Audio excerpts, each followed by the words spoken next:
Olá pessoal, tudo bem? Meu nome é Samuel Davelasti, sou médico, trabalho com medicina integrativa e hoje eu resolvi trazer para vocês aqui um tema que é digamos assim, uma das queixas mais frequentes do meu consultório, que é fadiga. Todos os dias pacientes me procuram relatando queixa de cansaço, falta de energia vital. Então a gente vai fazer agora uma sequência de vídeos, esse é o primeiro vídeo da série Fadiga, tá? Para falar algumas das alterações que levam a esse sintoma, a essa queixa. Bom, vamos começar falando um pouco sobre produção de energia. Para falar de fadiga eu tenho que falar sobre a produção de energia e agora vocês vão ter que fazer um recordatório lá da aulinha de biologia da quinta série, quando a professora falou sobre célula. Na célula a gente tem o núcleo e algumas organelas. Vamos lá, vamos puxar na memória. Ribossomo, retículo endoplasmático rugoso, complexo de Golgi. Mas existe uma aqui que vai ser a nossa queridinha de hoje, que é a mitocôndria, tá? Então aqui, ó, a célula ela contém organelas chamadas mitocôndrias, que são mais ou menos, como eu desenhei aqui, um feijãozinho cheio de membraninha dentro.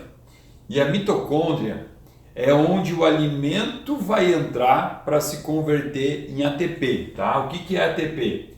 ATP significa adenosina trifosfato.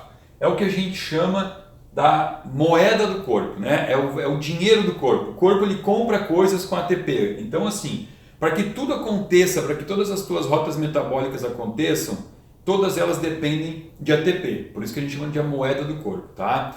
E assim, tem um professor meu que ele usa um exemplo que eu gosto muito, que é assim, ó.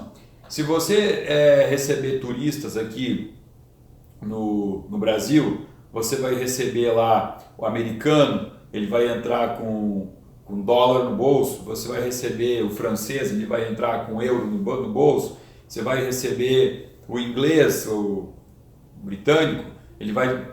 Cada um vai entrar com a sua moeda, né?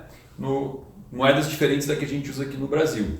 Quando eles chegarem aqui, eles vão ter que se dirigir a uma casa de câmbio e trocar tudo por real, tá? Por quê? Porque aqui a gente trabalha com real. É a mesma coisa, você pode comer carboidrato, você pode comer gordura, você pode comer proteína, só que tudo que entrar na tua célula, desses macronutrientes, vão ter que se dirigir à casa de câmbio, que é a mitocôndria, para converter isso tudo em ATP, que é a moeda que o corpo conhece, tá? Então é o que eu estou falando, ATP igual a energia, tá? Bom, algumas coisas podem ocorrer para atrapalhar essa troca, esse câmbio, tá? Por exemplo, assim, ó, você comeu, tá? Você falou, você comeu uma banana. Essa banana, ela vai entrar na célula sob forma de glicose. Essa glicose, ela vai ter que sofrer um processo que a gente chama de fosforilação. Ela vai receber um fósforo, tá? Ela recebe um fósforo. Da onde que vem esse fósforo? Vem do ATP. Eu não falei que ATP é adenosina trifosfato, são 3 fósforos. Um desses fósforos vai vir aqui ser doado para a glicose, para que a glicose se transforme em glicose 6-fosfato. Então pensa comigo, se eu já tenho pouco ATP, pouca energia, eu já começo aqui a ter um probleminha de fosforilar minha glicose. E por que isso é importante? Por que eu tenho que fosforilar minha glicose em glicose 6-fosfato?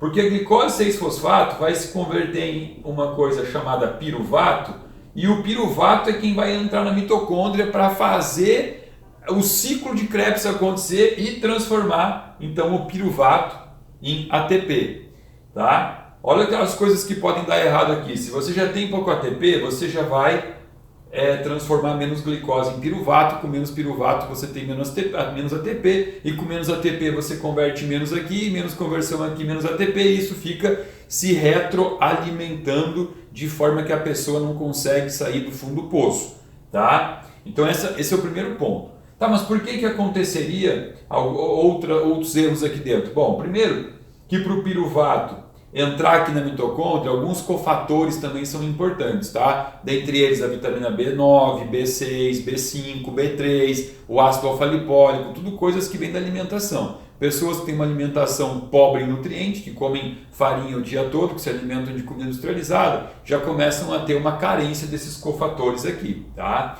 Então, uma das causas mais comuns de falta de energia é o que a gente chama de fadiga mitocondrial, tá? Existe isso, joga no Google, você vai ver um pouco mais, vai entender. Fadiga mitocondrial é um estado patológico que você não detecta por exame, isso é importante também de entender. Você não vai fazer um exame para ver o nível de ATP, o nível de atividade mitocondrial, isso você não consegue fazer.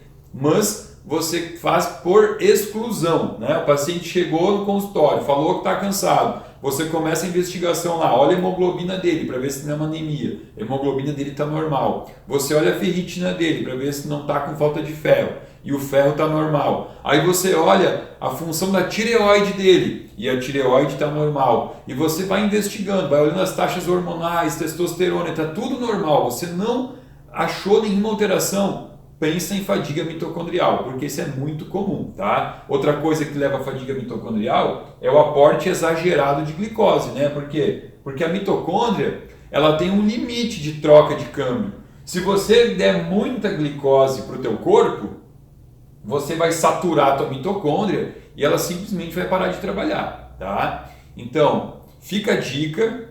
Pessoas com fadiga, cansaço, que já foram no seu médico, já fizeram toda aquela investigação normal e não tem alteração nenhuma, pode-se pensar como diagnósticos de exclusão, pensar nessa patologia aqui, tá? Vamos para o vídeo 2, dar sequência a essas informações.